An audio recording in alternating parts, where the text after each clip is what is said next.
Herzlich willkommen auf der Burg Burscheid, die stolz auf dem steilen Felsen thront. Die imposante Festung geht mindestens auf das Jahr 1000 zurück und wurde im Laufe ihrer Geschichte mehrmals vergrößert. Die äußere Ringmauer zum Beispiel wurde zwischen 1350 und 1384 errichtet und die Bastion erst Ende des 15. Jahrhunderts. Die seit 1812 langsam zerfallende Burg wurde 1972 vom luxemburgischen Staat erworben und seitdem ständig renoviert. Die Burg gehört zu den wertvollsten geschichtlichen Bauwerken des Großherzogtums Luxemburg. Ihr mächtiges Mauerwerk und ihre einzigartige Lage haben schon vor mehr als 100 Jahren den berühmten französischen Schriftsteller Victor Hugo fasziniert. Als dieser am 20. September 1865 die mittelalterlichen Mauerreste der Burg auf dem mächtigen Schieferfelsen entdeckte, schrieb er in sein Tagebuch: Das sind enorme Ruinen aus Mauern und Türmen. Der Bau der Burg dauerte von 11. bis 15. Jahrhundert. Der Blick ist herrlich. Von diesem Besuch gibt es nur wenige schriftliche Nachweise. So wissen wir, dass Hugo die Reise nach Burscheid nicht alleine unternahm. Juliette Drouet, seine Muse und Geliebte, sein ältester Sohn Charles, sein zweiter Sohn François Victor und Gustave Frédéric und ein Journalist der belgischen Tageszeitung L'Indépendance Belge leisteten ihm dabei Gesellschaft. Als Hugo und seine Freunde an diesem Tag mit der Kutsche nach Burscheid fuhren, wurden sie von Adolphe Polly aus Vianden, begleitet ihrem Führer, durch die Burg. Einige seiner Eindrücke schrieb Hugo in sein Tagebuch nieder. Doch genaueres über den Verlauf des Besuches wissen wir nicht. Als Hugo die Burg damals besichtigte, lag diese größtenteils in Ruinen. Erst ab 1972 wurden viele Gebäude wieder aufgebaut und renoviert. Da es fast keine Burg ohne Gespenst gibt, wollen wir 100 Jahre später die Geister dieser illustren Gruppe zu einer Führung heraufbeschwören. Bei diesem Besuch mit Adolphe Polly und Victor Hugo wünschen wir Ihnen viel Vergnügen.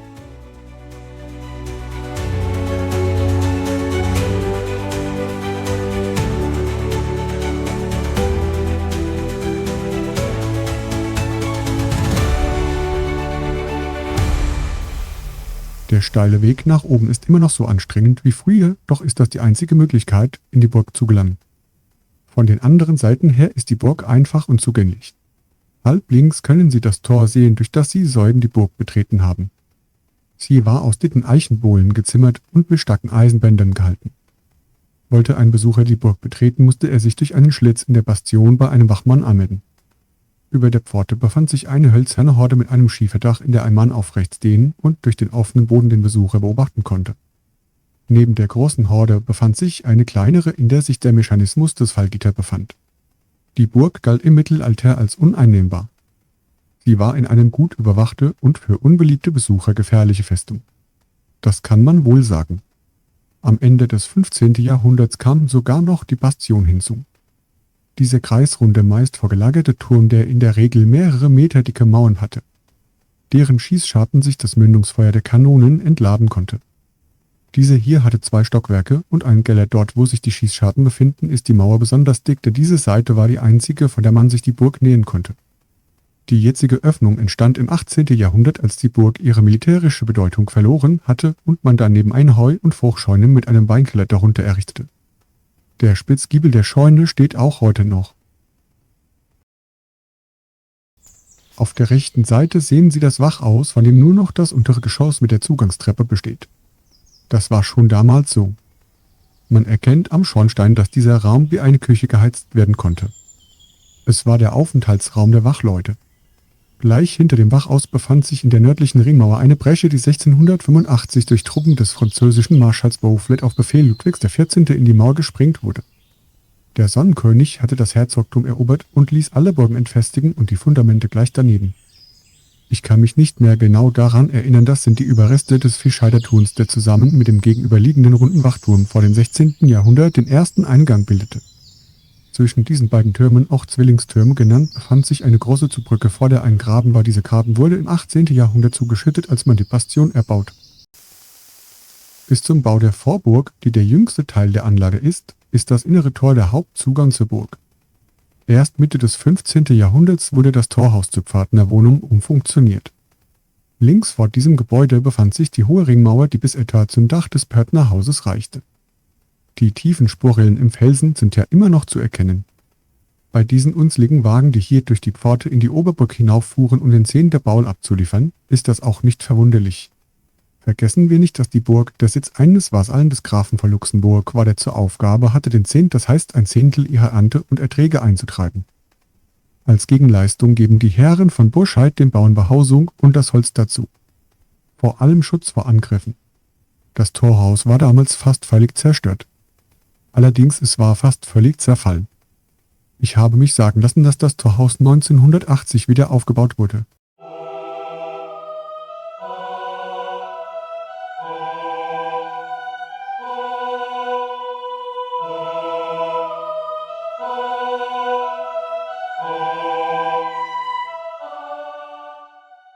Hier hat sich aber einiges verändert.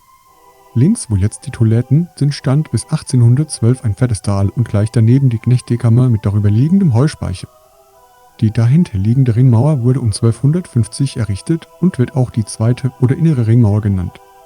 Man erkennt noch deutlich die überstehenden Schieferplatten, auf denen die Holzkonstruktion des Wehrgangs auflag.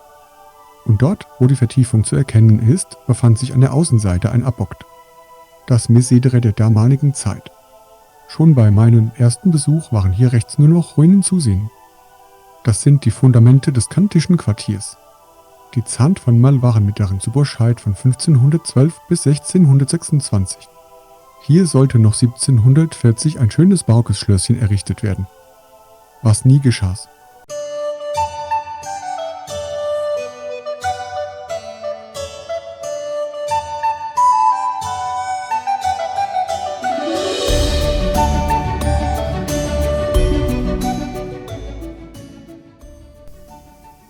Über diesen Hof links gelangte man früher zum Marturm.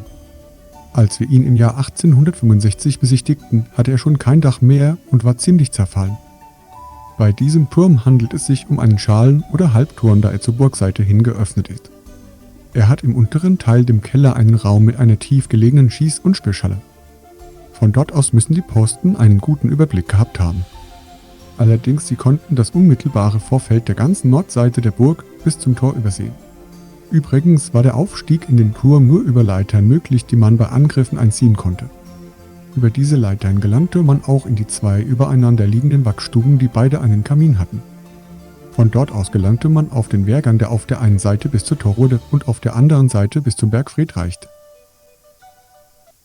Sogar der Eingang zu dem Keller, hier auf der linken Seite, wurde restauriert. Dieser Keller mit der darauf stehenden Kapelle und den darüber liegenden Speichern war die erste Ringmauer, die um 1095 entstand, angebaut. Er wurde wie in vielen anderen Burgen auch als Weinkeller benutzt. Mit Burgen sind aber auch immer Legenden und Geheimnisse verbunden. So sagt man, dass sich hier die Eintracht-Leute trafen, um heimlich der Messe in der darüber liegenden Kapelle beizuwohnen, denn die Kapelle war hauptsächlich der Herrschaft vorbehalten. Normalerweise gab es in diesen Kellern eine kleine Öffnung, um besser der Messe zuhören zu können. Solche Keller gab es in fast allen Burgen. Sanden und Brandenburg sind nur einige Beispiele. Wie gut, dass es dieses feudalistische System nicht mehr gibt. Doch diese Ausholung gleich daneben gab es die damals schon. Ich kann mich nicht mehr genau daran erinnern. Man sagte mir, die Ausheulung und der Verstärkungsbogen wurden erst in den 90er Jahren ausgegraben. Vielleicht sollte der Bogen den Druck am Fuße der Mauer nach den Seiten ableiten, weil den Baumeistern der Schieferfelsen zu schwach erschien, um das Gewicht der Treppensteine aus Sandstein zu tragen. Vielleicht lag hier aber auch der Graben des ersten Burgtors. Bei der Ausheulung handelt es sich um eine Zisterne, denn früher soll auf der gegenüberliegenden Seite in der Zeit der vieleren Herrschaft von 1512 bis 1626 eine Brauerei gestanden haben, das sogenannte Zattische Brauhaus. Das für die Biererstellung notwendige Wasser konnte so bequem aus der Zisterne geholt werden. Diese Treppe gehört zu den wenigen Teilen der Burg, die nicht aus billigem und reichlich vorhandenen Bruchschiefer sind, sondern teuren Sandstein. Darüber habe ich mich schon damals aufgeregt. Denn man benutzte nur besseres Material, weil diese Treppe zu den Gemächern eines adligen Mannes führte. Das stimmt, doch hat diese Treppe noch eine andere Besonderheit. Achten Sie auch auf den S-förmigen Aufgang. Diese sollte verhindern, dass die Ritter mit ihren Pferden in den oberen Teil der Burg gelangen konnten.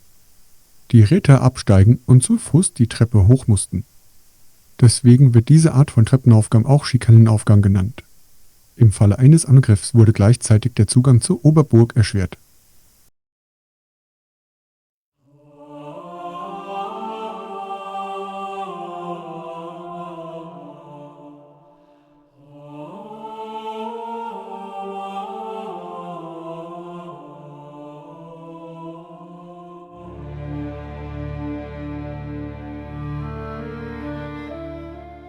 Die Kapelle hat sich nicht geändert. Schon damals waren kaum noch Überreste dieses kleinen Gotteshauses vorhanden, das hauptsächlich den Herren von Boscheid vorbehalten war. Die Dorfbewohner gingen in die Kirche, die sich im Dorf Boscheid befand. Nur bei besonderen Anlässen und größeren Feierlichkeiten durfte sie an den Messen in der Kapelle teilnehmen. Die herrschaftliche Familie saß auf Stuhle, die in der Mitte der Kapelle standen. Das Dach des Hauptraums bestand aus 2 Jochen, auf dem die Gewölberippen auflagen. In dieser Wand sieht man auch die Nische des Sakramentshäuschens, in der sich wahrscheinlich die Reliquien des heiligen Vinzenz befanden. In der Kapelle standen etliche Schreine, unter anderem wurden hier auch Überreste Trierer Märtyrer aufbewahrt. Die Kapelle wurde durch 3 Fenster beleuchtet und hatte ursprünglich nur einen Altar, der der heiligen Katharina gewidmet war. Erst um 1650 kam der Vinzenz-Altar hinzu. Über der Kapelle befanden sich 3 Speicher, um das Korn zu lagern, das durch den Zehnt eingefahren wurde. Achten Sie bei dem Felsen auch auf den noch erhaltenen Originalbewurf unterhalb des Bergfrieds. Dieser Blick hoch auf die steilen Felsen, auf den sich der Berg erhebt. Der Blick war damals schon überwältigend. Ich kann verstehen, warum auf diesem mächtigen Felsen vor mehr als 1000 Jahren die Fundamente zu dieser Burg gelegt wurden, die einem Adlerhorst gleichen.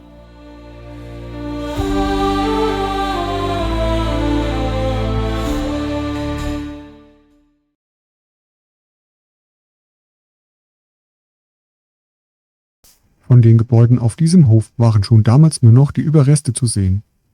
Auf der linken Seite sehen wir die Grundrisse 2 kleiner Zimmer, deren Bestimmung unbekannt ist, sowie die Resteverstufung einer Steintreppe, die zu den Kornspeichern über der Kapelle führte. Der Bergfried hingegen wurde zwischenzeitlich renoviert, denn bei unserem ersten Besuch fehlte die ganze rechte obere Ecke. Dieser Teil, so sagte man mir, wurde im Rahmen der Restaurierungsarbeiten in den 80er Jahren wieder völlig aufgebaut, was Sie an Farbe der Steine erkennen können.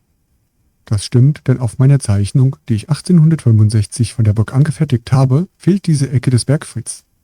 Auf der rechten Seite sehen Sie einen Kellereingang.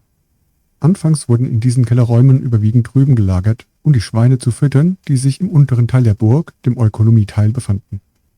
Doch da der Herr von Metternich ein Weinfreund war, wurden ab dem 16. Jahrhundert auch Weinfässer darin gelagert.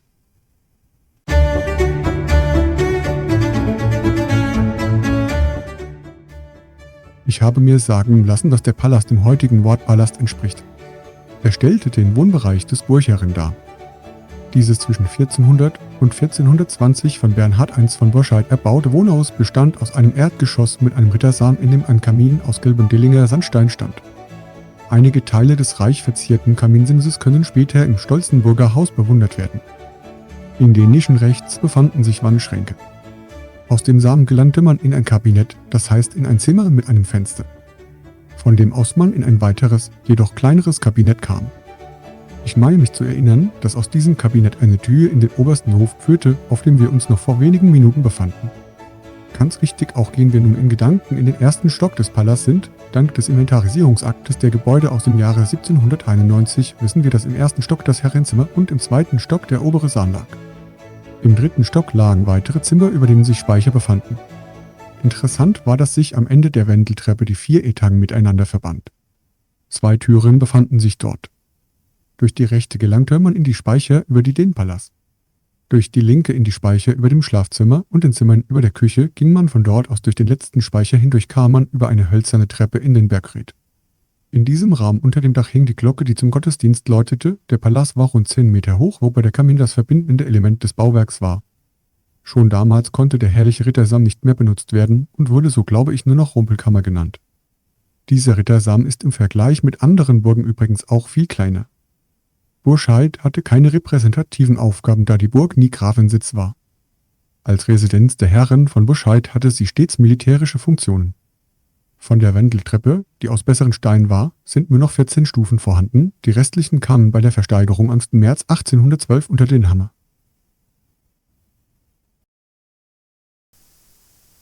Während Sie soeben die Wohnräume des Herrn von Boscheid besichtigt haben, treten Sie nun in den Teil der Oberburg ein, der für die Frau des Burgherren bestimmt war und auch früher in keinem besseren Zustand war als heute.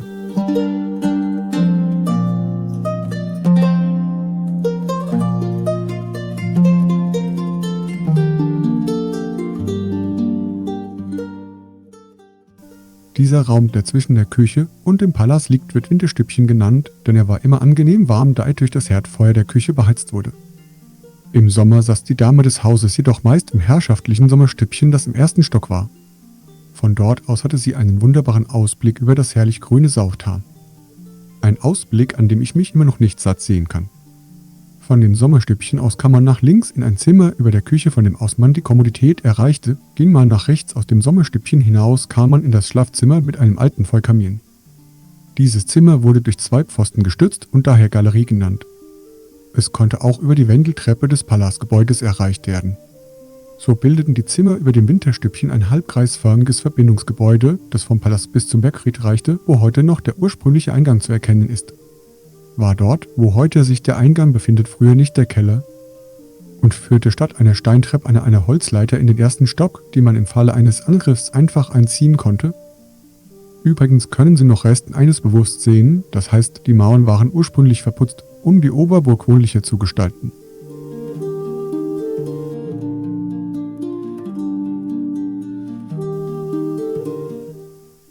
Damals gab es diese Nischenfenster nicht, es hat dort nie Öffnungen gegeben. Das ist auch deutlich an einer Zeichnung aus dem Jahr 1680 zu sehen. Doch da man später die Küche aufgrund der 4 Säulen in jeder Ecke mit der Kapelle verwechselt hat, wurden 1936 irrtümlich Nischenfenster in die Nordwand gebrochen. Bei den 2 Nischen hat es sich um einfache Küchenmannschränke gehandelt. Das einzige Fenster, das es hier gab, befand sich in der Nordostwand beim trichterförmigen Wasserabfluss. Durch diese Öffnung konnten die Mägde das verbrauchte Wasser nach außen gießen. Das Wasser wurde aus der Zisterne geholt, die Sie an der linken Hand sehen können. Soviel ich weiß, gab es bei unserem ersten Besuch hier keine Zisterne. Diese war bereits seit 1812 zugeschüttet, um Unglücksfällen vorzubeugen. Sie ist eine der 4 Zisternen, die es hier gab, und wurde auch alte Zisterne genannt, womit wohl zum Ausdruck gebracht werden sollte, dass es sich um einen Bestandteil aus dem 11. oder 13. Jahrhundert handeln könnte. Man sagte mir, dass um Jahr 1989 ein tadellos erhaltener Bewurf entdeckt wurde. Man geht davon aus, dass der Bewurf kurz vor 1800 erneut wurde. Wie konnte man nur die Küche mit einer Kapelle verwechseln? Säulen in einer Küche sind durchaus etwas Ungewöhnliches. Übrigens lagen auf den Säulen große Steine, die ein herrliches Deckengewölbe mit einem Kamin bildeten, durch den der Rauch nach oben in das Fleisch oder Räucherräuschen abziehen konnte. Während der von 1986 bis 1992 dauernden archäologischen Ausgrabungen hat man eindeutige Beweise dafür gefunden, dass es sich bei diesem Raum um eine Küche handelt. Bei den bis zu einem Meter tiefen Ausgrabungen wurden eine Feuerstelle und Essensreste entdeckt, sowie der Abdruck des Dreifusses. Weil es auf der Burg keinen Brunnen gab, grub man unweit jeder Küche eine Zisterne, die Wasserversorgung war. Übrigens eine Schwachstelle der Burg gewesen, denn im Fall einer Belagerung hatten die Bewohner keinen Grundwasserzugang.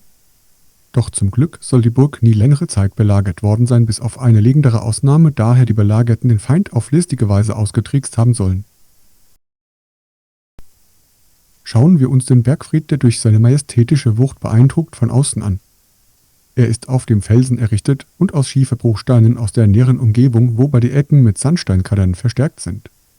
Wie Sie bereits erfahren haben, wurde der Turm zur Hälfte restauriert, doch erkennt man noch immer dank der Opostatum Ornamentik, das heißt der Ehrenmusterierung, die ursprüngliche Bauweise des 12. Jahrhunderts.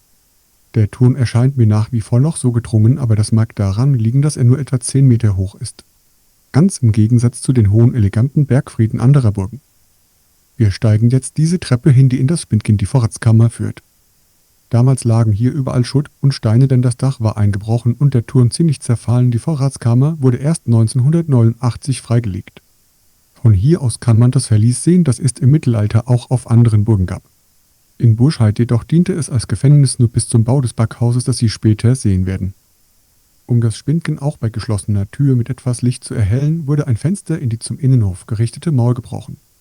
Von der Vorratskammer aus konnte man jedoch nicht in das darüber liegende Gemach des Herrn gelangen.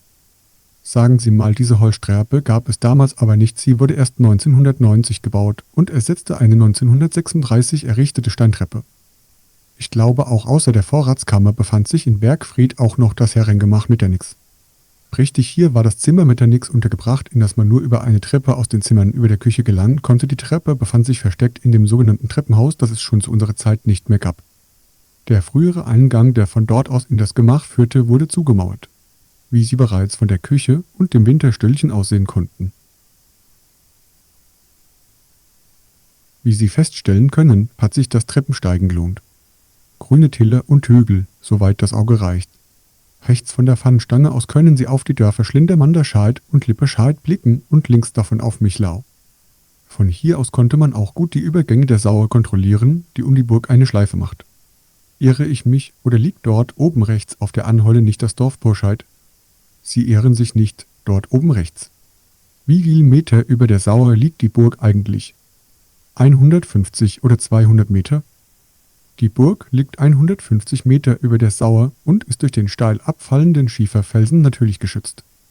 Den einfachsten Zugang hat man von der Seite aus, wo sich die Kasse befindet. Deswegen wurde die Burg in dieser Richtung im Laufe der Jahrhunderte auch immer mehr vergrößert und weiter abgesichert. Wie wichtig die Absicherung auf dieser Seite war, zeigen die fast 2 Meter dicken Mauern der Ende des 15. Jahrhunderts angebauten Bastion. Von Zeichnungen weiß man, dass der Bergfried früher ein Zeltdach hatte, das wie gesagt schon damals eingebrochen war. Unter diesem Zeltdach hing die Glocke, die zum Gottesdienst läutete und die 1812 versteigert wurde. Achten Sie im ersten Stock in den Ecken auch auf die Reste von Rippenauflegern.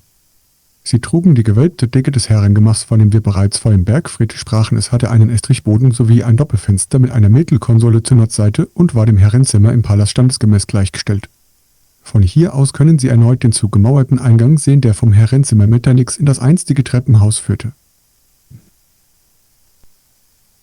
Von hier aus kann man sowohl die Ober- als auch die Unterburg sehr schön überblicken und sich gut vorstellen, wie das Leben hier auf der Burg einmal gewesen sein musste.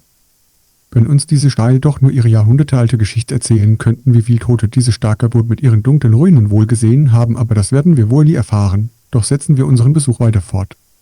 Die hölzernen Pfosten vor uns wurden bei den archäologischen Ausgrabungen entdeckt, aber das habe ich auch erst heute erfahren.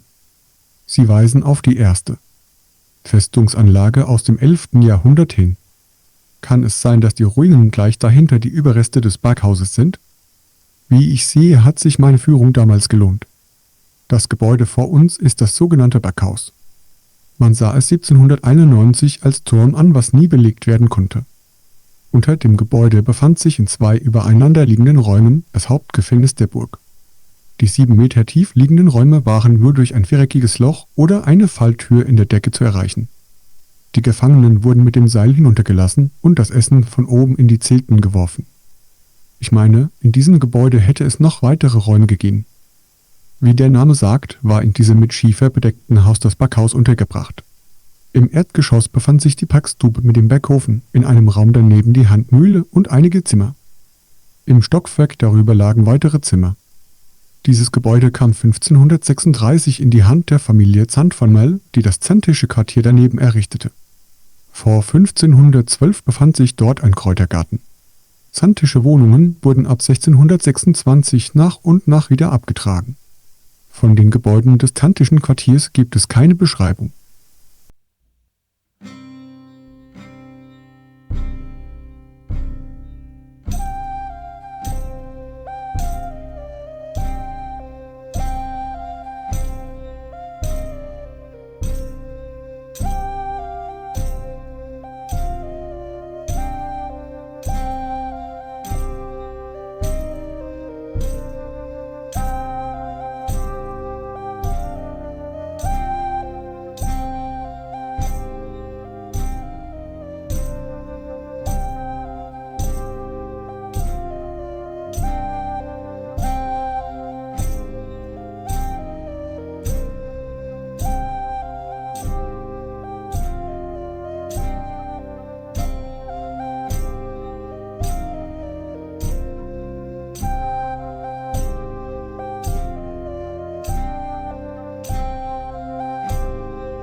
Hier hat sich in den letzten Jahrzehnten nicht allzu viel verändert. Diese Wendeltreppe und diesen Treppenturm sind wir damals schon hinuntergegangen.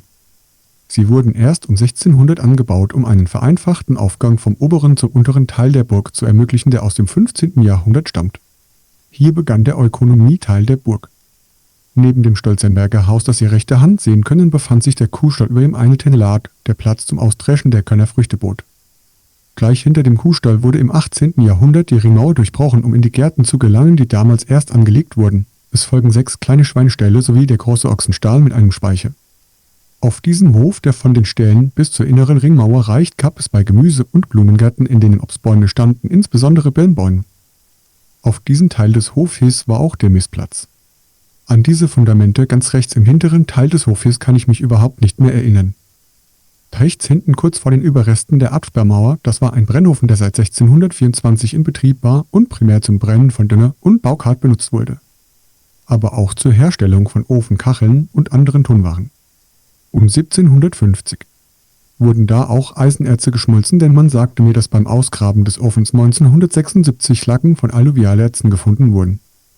Links neben den Resten des Brennofens Fundamente eines Rondells, das nach wie vor noch ein Rätsel aufgibt, denn man weiß immer noch nicht, wozu es gedient haben könnte. Vielleicht weist es auf den Eckturm an der Küche hin oder auf eine Verbindung der inneren Ringmauer mit der Absperrmauer, aber es könnte auch ein ersten Brennofen sein. Ein weiteres Rätsel, auf das auch wir keine Antwort haben, denn vor 100 Jahren sah dieser Teil der Burg so ähnlich aus wie heute. Entsprechend der Zeichnung von 1680 befand sich an der Ringmauer ein Stall mit Speicher. Der unebene Hof, in dem sie sich befinden, war kein direkter Bestandteil der Burg mehr, sonst wäre der Boden geebnet gewesen. Dieser Teil entstand erst später, als zwischen dem Nordturm und dem Abschluss der Ringmauer eine weitere hohe Mauer errichtet wurde. Ganz hinten im Hof befindet sich eine der 4 Zisternen, die es hier gab. Sie wurde 1985 ausgegraben und ist 33 Meter tief. Ihre Lage an der tiefsten Stelle des Hofes und der ganzen Burg zeigt, dass sie neben dem Sickerwasser das ganze Wasser des Hofes einschließlich das aus der Küche herabfließende Abwasser auffangen sollte. Man kann die Stelle, an der das Wasser hinunterfloss, noch an dem grünen Streifen links oben an der Mauer erkennen. Handelt es sich bei dieser Zisterne nicht um die 33 Meter tief ist und die als Geheimgang gedient haben soll? Als wir das letzte Mal hier waren, war sie schon fast vergessen und zugeschüttet, wurde erst 1885 ausgegraben. Der Legende nach soll diese Zisterne bis hinunter auf die Sau gereicht haben, damit der Herr von Boschheid ungesehen ins Tal hinabsteigen konnte, um seine Mätressen zu besuchen. Ajahaha, das war die Geschichte mit den Geliebten. Die Benutzung des Hofs ist leider unbekannt. Interessant sind jedoch die regelmäßigen Hohlräume in der Ringmauer, die stammen höchstwahrscheinlich von Dachsbarren, die in den Löchern auflagen, und das Dachgebel trugen, das Tieren oder Menschen Schutz gewährte. Doch schon 1791 war dieser Unterschlupf nicht mehr zu benutzen. Das Dach war schon seit langem verschwunden und die Materialien anderweitig verwendet. Ich meinte, im Dreißigjährigen Krieg flohen die Einwohner zum letzten Mal auf die Burg. Zumindest stand aus dieser Zeit der letzte schriftliche Nachweis. Im Mai 1636 waren 116 Haushalte auf die Burg geflüchtet, die Brot, Getreide und in Kisten verpackte Habseligkeiten mitgebracht hatten. Dafür mussten sie als Steuer für einen Malter Früchte 8 Stüber und für eine Kiste 5 Stüber bezahlen. In den Registern vom 8. Mai 1636 ist zu lesen Johann Wolters. 8 Malter Korn, 3 Malter Hafer, 2 Malter Wildkorn, 2 Kisten macht 3 Taler und 25 Stüber. Leider brach anschließend die Pest unter diesen etwa 500 Personen aus und forderte zahlreiche Opfer.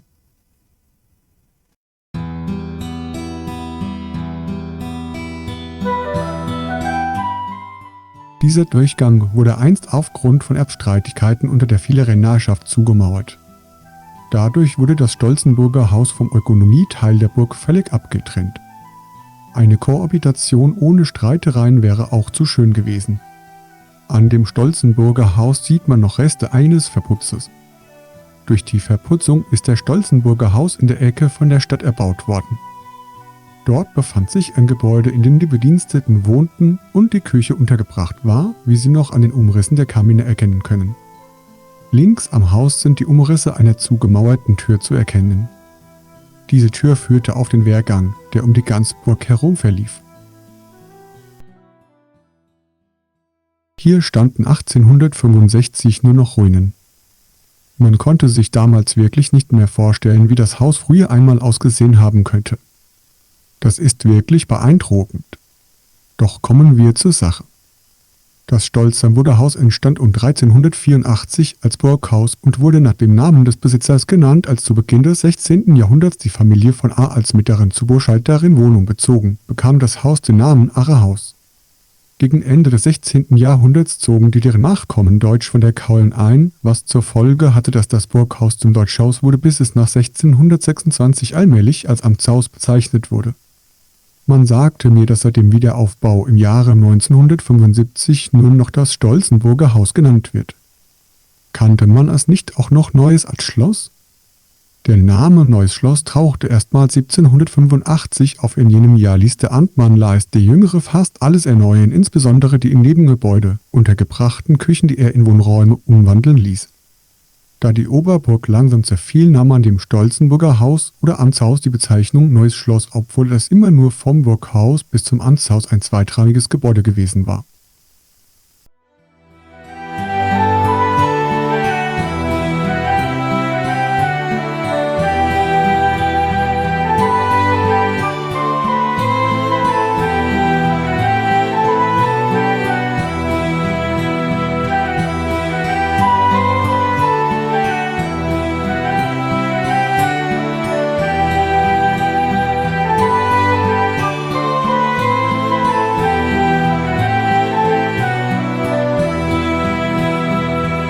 Im Burgmuseum befinden sich überwiegend Dokumente aus den umfangreichen Archiven wie Fundstücke, die bei den Ausgrabungen entdeckt wurden.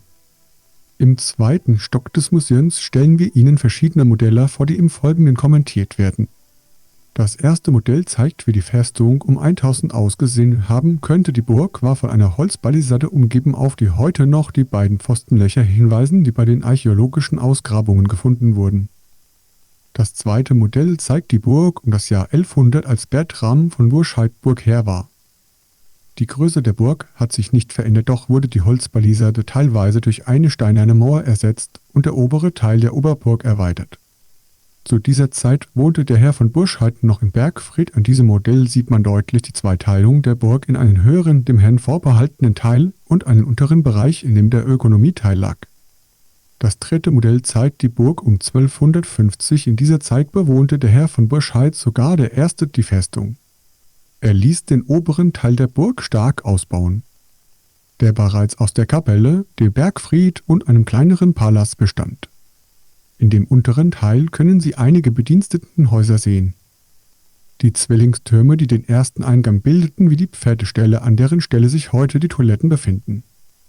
Man kann auch den Wehrgang erkennen, der um die ganze Burg herum verlief und teilweise mit einem Holzdach versehen war. Das letzte Modell zeigt die Burg um 1500 in ihrer größten Ausdehnung. Man kann eindeutig erkennen, dass das Palastgebäude höher war als der Bergfried. Sehr schön zu sehen sind auch der Halbkreis, der sich vom Palast über die Küche bis zum Turm erstreckt, sowie die an den Bergfried angebaute Kapelle und darüber liegenden Speicher. Der Treppenturm mit Wendeltreppe über den Mann in den unteren und jüngeren Teil der Burg gelangte, existierte bereits, ebenso wie die an das Stolzenburger Haus angebauten Häuser. Erkennen Sie noch die Zwinger Mauer, die Zwillingstürme mit der Zugbrücke und der Bastion, die damals angebaut wurde, um die Burg besser abzusichern?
Dieser Keller erstreckt sich unter dem ganzen Haus und ist noch so, wie er im Jahre 1384 gewesen sein soll.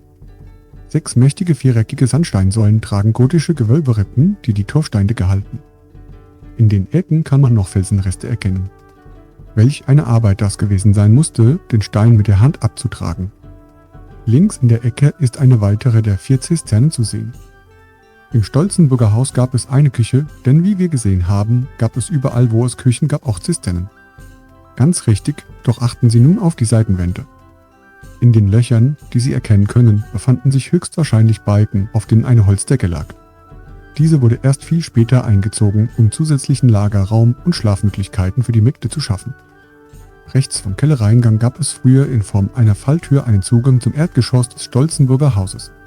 Heute befindet sich dort eine Treppe, die jedoch nicht benutzt werden kann.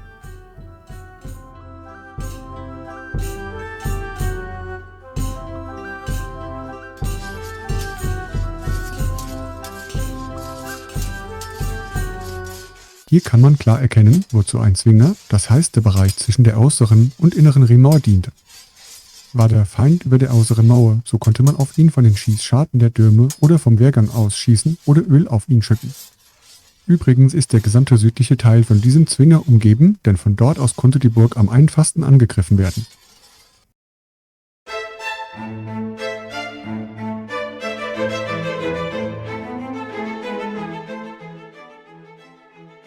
Der Zwingerturm ist eines der wichtigsten Elemente der Festung. Es handelt sich um einen ovalen Schallenturm. Er konnte nur vom unteren Hof bestiegen werden und bestand aus 2 Stockwerken mit Holzbögen, die nur über Leitern zu erreichen waren, wie bei den anderen Türmen auch. In das oberste beheizbare Stockwerk mündete der Wehrgang auf der Ringmauer. Von diesem Turm aus hatten die Wachleute einen ungewöhnlich weitreichenden Blick ins Tal und auf die umliegenden Höhen. Hatte dieser Turm denn damals noch seine Holzfußböden? Ich glaube nicht. Alles, was ich weiß, ist, dass 1791 2 Holzfußböden und die Leiter zwischen den 2 Stockwerken noch vorhanden waren. Außerdem gab es im Turm noch einen Kamin, der zu dieser Zeit noch benutzt werden konnte. Man kann an den beiden Seiten Überreste der Wehrmauer sehen, die den Zwingerturm mit dem Schmiedenturm verband. War damals dieser herrliche Boden zwischen den beiden Türmen schon zu sehen? Meinen Sie den mosaikartigen Boden in einem der ehemaligen Burghäuser, von denen nur noch die Grundrisse zu sehen sind? Ich glaube nicht, die Fundamente der beiden Häuser wurden erst um 1980 freigelegt. In diesem Teil des Hauses befand sich wahrscheinlich die Küche, worauf auch die halbkreisförmige Feuerstelle hinweiste. Stimmt, die mosaikartigen Schieferbruchsteine sind wirklich sehr schön.